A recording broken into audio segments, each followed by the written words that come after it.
1905 সালে হ্যাভলক এলিসের যিনি গুরু, যার নাম আপনারা সবাই জানেন, সিগমুন্ড ফ্রয়েড, হ্যাঁ, উনি এই হস্তমৈথুনটাকে একটা স্বাভাবিক যৌন আচরণ বলে দাবি করলেন। এবং উনিও সেই সময়কার যে ডাক্তার কমিউনিটি এবং গবেষক কমিউনিটি যারা ছিল তাদের এই হস্তমৈথুনকে খারাপ ভাবার প্রবণতাকে উনিও চ্যালেঞ্জ করলেন।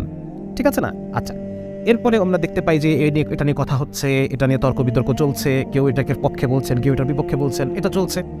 এই পর্যায়ে এসে 1948 সালে আমরা দেখতে পাই, 1948 সালে আরেকজন, উনি একজন কীট তত্ত্ববিদ, মানে পতঙ্গ নিয়ে গবেষণা করতেন, কিন্তু পরবর্তীতে তিনি হঠাৎ করে সেক্সোলজিস্ট হয়ে গেলেন। ওনার নাম আলফ্রেড কিনসি নামটা আপনারা অনেকেই শুনেছেন। এবং এই আলফ্রেড কিনসি সাহেব উনি বললেন যে উনি একটা রিসার্চ করলেন, 1948 সালে একটা রিসার্চ করলেন এবং 1953 সালে একটা রিসার্চ করলেন। 1948 সালের রিসার্চটা ছিল পুরুষের উপরে, হ্যাঁ, মানে মেল সেক্সুয়ালিটি, এবং 1953 সালের রিসার্চটা ছিল ওটা ফিমেল সেক্সুয়ালিটির উপরে।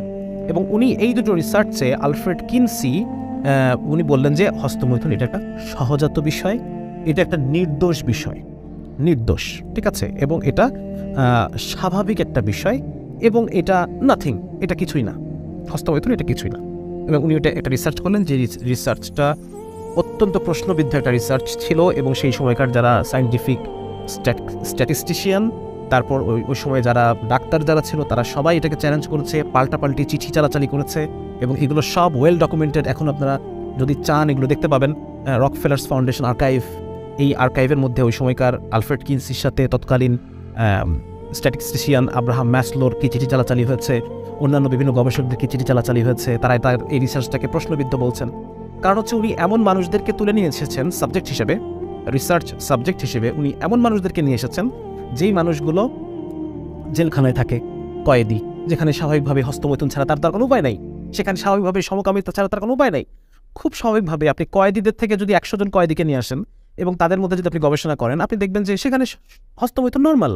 সেখানে আপনি দেখতে পাবেন যে সেখানে সমকামিতা তাদের মধ্যে অনেক হাই রেট অফ হোমোসেক্সুয়ালিটি তাদের মধ্যে আপনি দেখতে পাবেন। ঠিক আছে না? তো এটা কিন্তু স্বাভাবিক, মানে তার স্যাম্পলিং টেকনিকটা, যেই স্যাম্পল হিসেবে উনি যে মানুষগুলোকে নিয়ে এসেছেন তারা অধিকাংশই ভাসমান পতিতা, তারপর হচ্ছে জেলখানার কয়েদি, হ্যাঁ, এবং যারা স্বতঃস্ফূর্তভাবে নিজের জীবনের যৌন ইতিহাস বলতে স্বাচ্ছন্দ্য বোধ করে, এই ধরনের মানুষগুলোকে তারা নিয়ে এসেছেন।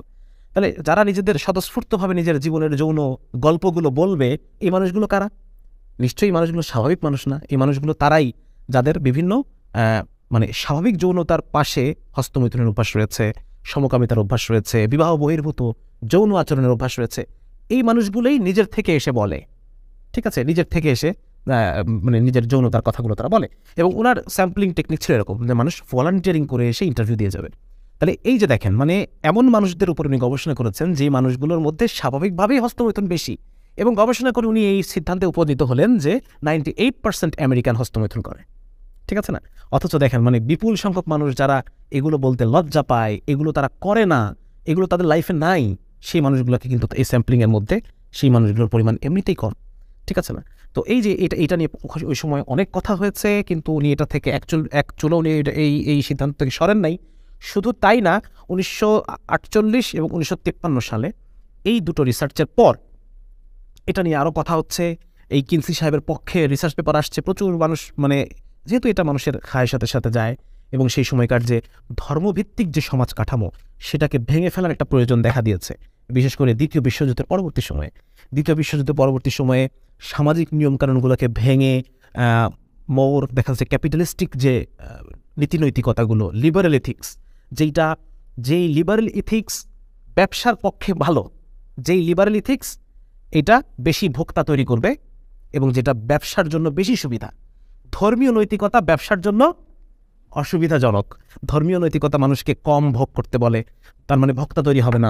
আমি যদি ধর্মীয় নৈতিকতাকে রাখি, ভোক্তা তৈরি হবে না। ভোক্তা তৈরি না হলে কার লস? যারা ক্যাপিটালিস্ট তাদের লস। ঠিক আছে না? সুতরাং ধর্মীয় নৈতিকতাকে সাইড করে, মার্জিনালাইজ করে আমাকে লিবারেল নৈতিকতা নিয়ে আসতে হবে, এবং এই কাজটা মূলত দ্বিতীয় বিশ্বযুদ্ধের পরবর্তী সময়ে হয়েছে। এবং সুতরাং সেই সময়কার যে সমস্ত মিডিয়া, সেই সময়কার জার্নাল, তারা এই কিনসি সাহেবের পক্ষে, হস্তমৈথুনের পক্ষে প্রচুর পরিমাণে রিসার্চ হচ্ছে, এবং হওয়ার পর